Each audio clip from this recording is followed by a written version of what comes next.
Peril at End House by Agatha Christie was first published in 1932. It is set in the fictional town of St. Louis.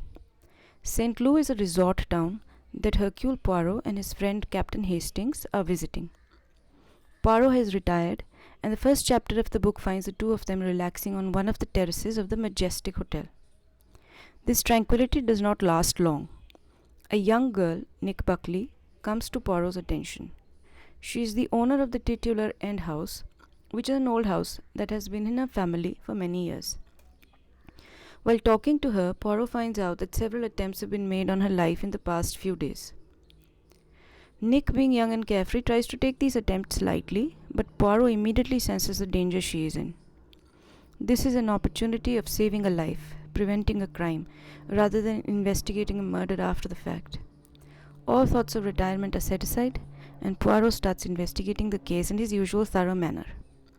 Like all Christie's books, there are a host of questions that need answering and several small mysteries that need to be solved before Poirot can get to the truth. The book is definitely a page-turner. My favorite part of the book is probably the solution to the question, why was an inordinately high price offered for the portrait of Nick's grandfather? However, there were a few things in the book that I did not like much. One of the characters in the book is a young boy with a fascination with morbid stuff. For example, he talks about the killing of pigs. He is described in the book as an ugly and ghoulish child. Now, children of a certain age are often attracted to unusual and gruesome events. Horror stories and murder mysteries clearly fascinate so many of us as adults too. To portray the child as somehow abnormal just because of this seems unjust.